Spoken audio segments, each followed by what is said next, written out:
Chapter 4. Of what happened to our knight when he left the inn. Day was dawning when Don Quixote quitted the inn, so happy, so gay, so exhilarated, at finding himself now dubbed a knight, that his joy was like to burst his horse girths. However, recalling the advice of his host as to the requisites he ought to carry with him, especially that referring to money and shirts, he determined to go home and provide himself with all, and also with a squire, for he reckoned upon securing a farm laborer, a neighbor of his, a poor man with a family, but very well qualified for the office of squire to a knight. With this object, he turned his horse's head towards his village, and Rocinante, thus reminded of his old quarters, stepped out so briskly that he hardly seemed to tread the earth.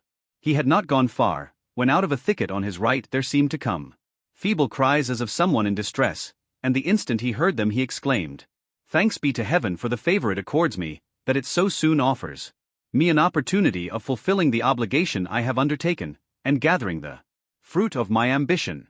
These cries, no doubt, come from some man or woman in want of help and needing my aid and protection, and wheeling he turned Rocinante in the direction whence the cries seemed to proceed. He had gone but a few paces into the wood, when he saw a mare tied to an oak, and tied to another, and stripped from the waist upwards, a youth of about 15 years of age, from whom the cries came.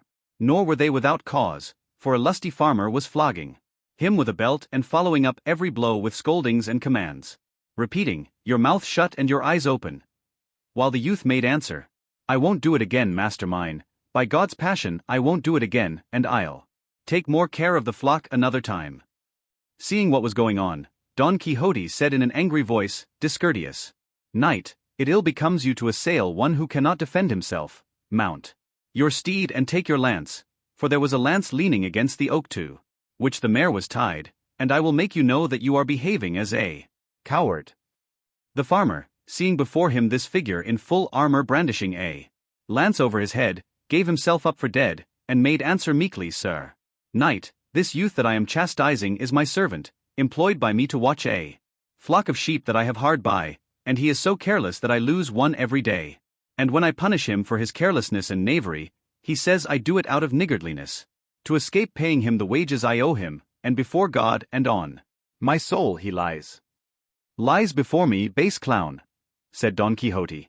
"By the sun that shines on us I have a mind to run you through with this lance. Pay him at once without another word, if not, by the God that rules us I will make an end of you, and annihilate you on the spot. Release him instantly." The farmer hung his head, and without a word untied his servant, of whom Don Quixote asked how much his master owed him. He replied, 9 months at 7 reals a month. Don Quixote added it up, found that it came to 63 reals, and told the farmer to pay it down immediately, if he did not want to die for it. The trembling clown replied that as he lived and by the oath he had sworn, though he had not sworn any, it was not so much, for there were to be taken into account and deducted 3 pairs of shoes he had given him, and a reel for 2 bloodlettings when he was sick. "All that is very well," said Don Quixote, "but let the shoes and the bloodlettings stand as a set-off against the blows you have given him without any cause. For if he spoiled the leather of the shoes you paid for, you have damaged that of his body, and if the barber took blood from him when he was sick, you have drawn it when he was sound, so on that score he owes you nothing. The difficulty is, Sir Knight, that I have no money here. Let Andres come home with me, and I will pay him all reel by reel." "I go with him," said the youth. "Nee, Gott forbid. No, senor, not for the world, for once alone with me, he would ray me like a Saint Bartholomew." "He will do nothing of the kind," said Don Quixote. "I have only to command, and he will obey me, and as he has sworn to me by the order of knighthood, which he has received, I leave him free, and I guarantee the payment." "Consider what you are saying, senor," said the youth. "This master of mine is not a knight, nor has he received any order of knighthood, for he is Juan Haldudo, the rich, of Quintanar." "That matters little," replied Don Quixote. "There may be Haldudos knights. Moreover, everyone is the son of his works." "That is true," said Andres, "but this master of mine, of what works is he the son, when he refuses me the wages of my sweat and labor?" "I do not refuse, brother Andres," said the farmer. "Be good enough to come along with me, and I swear by all the orders of knighthood there are in the world, to pay you as I have agreed, reel by reel and perfumed." "For the perfumery I excuse you," said Don Quixote. give it to him in reals.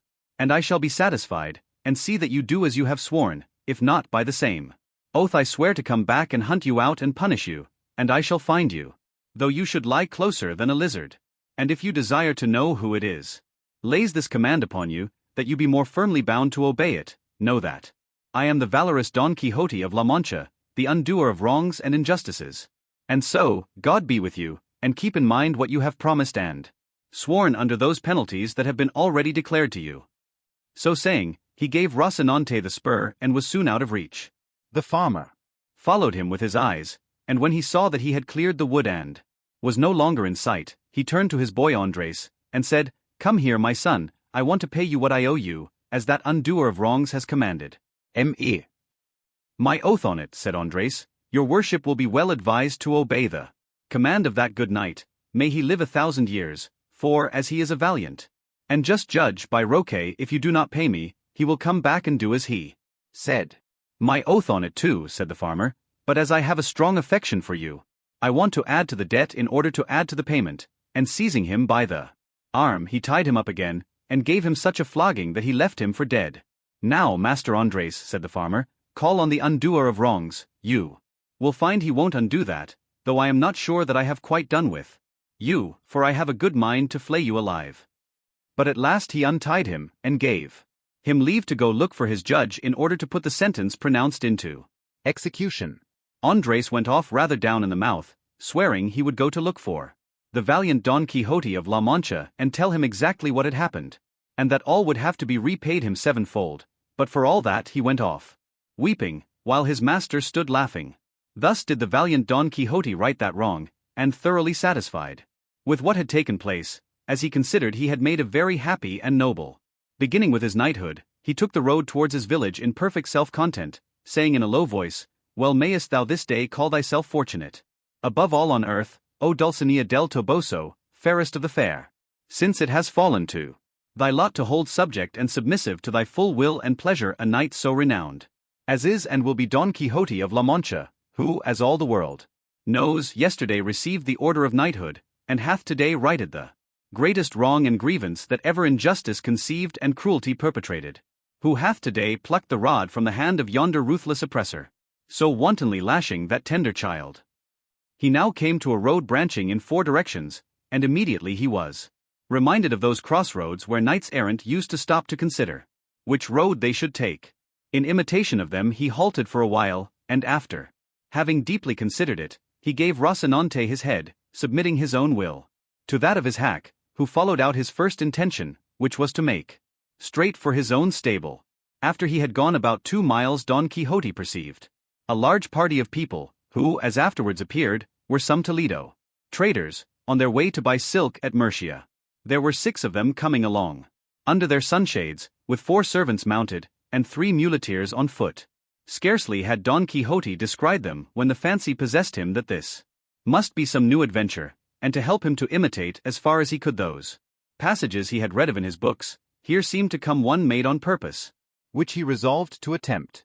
So with a lofty bearing and determination he fixed himself firmly in his stirrups, got his lance ready, brought his buckler before his breast, and planting himself in the middle of the road, stood waiting the approach of these knights errant, for such he now considered and held them to be, and when they had come near enough to see and hear, he exclaimed with a haughty gesture, All the world stand, unless all the world confess that in all the world there is no maiden fairer than the Empress of La Mancha, the peerless Dulcinea del Toboso. The traders halted at the sound of this language and the sight of the strange figure that uttered it, and from both figure and language at once guessed the craze of their owner. They wished, however, to learn quietly what was the object of this confession that was demanded of them, and one of them, who was rather fond of a joke and was very sharp-witted, said to him, Sir Knight, we do not know who this good lady is that you speak of. Show her to us, for if she be of such beauty as you suggest, with all our hearts and without any pressure we will confess the truth. That is on your part required of us.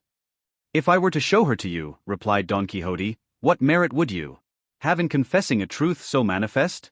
The essential point is that without seeing her you must believe, confess, affirm, swear, and defend it, else ye have to do with me in battle, ill-conditioned, arrogant rabble that ye are, and come ye on, one by one as the order of knighthood requires, or altogether as is the custom. And vile usage of your breed, here do I bide and await you, relying on the justice of the cause I maintain. Sir Knight, replied the trader, I entreat your worship in the name of this present company of princes, that, to save us from charging our consciences with the confession of a thing we have never seen or heard of, and one moreover so much to the prejudice of the empresses and queens of the Alcaria and Estremadura, your worship will be pleased to show us some portrait of this lady, though it be no bigger than a grain of wheat, for by the thread one gets at the ball. And in this way we shall be satisfied and easy, and you will be content and pleased. Nay, I believe we are already so far agreed with you that even though her portrait should show her blind of one eye, and distilling vermilion and sulphur from the other, we would nevertheless, to gratify your worship, say all in her favor that you desire. She distills nothing of the kind, vile rabble, said Don Quixote, burning with rage. Nothing of the kind, I say, only ambergris and civet in cotton, nor is she one-eyed or humpbacked, but straighter than a Guardarama spindle, but ye must pay for the blasphemy ye have uttered against beauty like that of my lady. And so saying, he charged with levelled lance against the one who had spoken, with such fury and fierceness that, if luck had not contrived that Rocinante should stumble midway and come down, it would have gone hard with the rash. Trada! Down went Rocinante, and over went his master, rolling along the ground for some distance, and when he tried to rise he was unable, so encumbered was he with lance, buckler, spurs, helmet, and the weight of his old armor, and all the while he was struggling to get up he kept saying, Fly not, cowards and caitiffs. Stay, for not by my fault, but my horses, am I stretched here. One of the muleteers in attendance, who could not have had much good nature in him, hearing the poor prostrate man blustering in this style, was unable to refrain from giving him an answer on his ribs, and coming up to him he seized his lance, and having broken it in pieces, with one of them he began so to belabor our Don Quixote that, notwithstanding and in spite of his armor, he milled him like a measure of wheat. His masters called out not to lay on so hard and to leave him alone, but the muleteer's blood was up, and he did not care to drop the game until he had vented the rest of his wrath, and gathering up the remaining fragments of the lance he finished with a discharge upon the unhappy victim, who all through the storm of sticks that rained on him never ceased threatening heaven and earth, and the brigands, for such they seemed to him. At last the muleteer was tired, and the traders continued their journey, taking with them matter for talk about the poor fellow who had been cudgelled. He, when he found himself alone, made another effort to rise, but if he was unable when whole and sound, how was he to rise after having been thrashed and well nigh knocked to pieces? And yet he esteemed himself fortunate, as it seemed to him that this was a regular knight-errant's mishap, and entirely, he considered, the fault of his horse. However, battered in body as he was, to rise was beyond his power.